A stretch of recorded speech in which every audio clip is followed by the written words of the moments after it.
উম, আজ অষ্টমী, তাই সকাল সকাল ঘুম থেকে উঠেছি। শুভ অষ্টমী। তুমি এখনো ঘুম থেকে উঠোনি? ওঠো শিগগিরই। কাকে কল করেছি একটু পরেই জানতে পারবেন। ছোট থেকেই পছন্দ করত, কিন্তু এখনো প্রপোজ করে। প্রতি বছর পুজোতেই আমাদের প্রেমগুলো নতুন করে পূর্ণতা পায়। সে মুখে কিছু না বললেও আমি সবটাই বুঝি। এবার হয়তো প্রপোজ করবে। আমি চাইলেও প্রপোজ করতে পারতাম, হ্যাংলা সাজতে চাই। এবার একটা শাড়িও দিয়েছে, আজ পরে আসতে বলেছে। হয়তো প্রপোজ করবে। প্রতি বছর পুজোতেই ওর জন্য শাড়ি পরে যায়। 5টা বছর আজকের দিনের জন্য অপেক্ষা করেছি। একটু না সাজলে কিভাবে হবে বলুন? শাড়ি পরার জন্য একটু সময় না দিলে হয়? সকাল থেকে সবার তাড়াহুড়ো।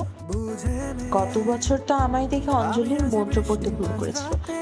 এবার যে কি করে! পুরো বছর ভালোবাসার মানুষ দুনিয়ার যে প্রান্তেই থাকুক, সরস্বতী পূজা দুর্গা পূজা একসাথে অঞ্জলি না দিলে সেই অঞ্জলির মানেই নেই। ছোটবেলা মায়ের কাছ থেকে শাড়ি পরিয়ে নেওয়া, আর এখন প্রিয় মানুষটার জন্য শাড়ি পরা। কতটা বড় হয়ে গেলাম! দেখেছেন, অষ্টমীর গল্প শোনাতে শোনাতে আমারই দেরি হয়ে গেল। শাড়িটা পরে আসি।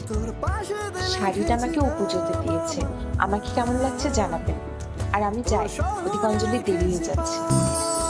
Yes yes yes! কি রে চেঁচাচ্ছিস কেন? কিছু না। অঞ্জলিটা দিয়ে নি। মৌমিতা এসে তাতাইয়ের পাশে দাঁড়ায়। 4th ব্যাচের অঞ্জলি শুরু হবে। আমি না তোকে খুব ভালোবাসি। অনেকবার ভেবেছি এই সোজা সরল কথাটা কিভাবে ঘুরিয়ে পেঁচিয়ে বলা যায়। ভাবতে ভাবতে অনেকগুলো বছর কেটে গেছে।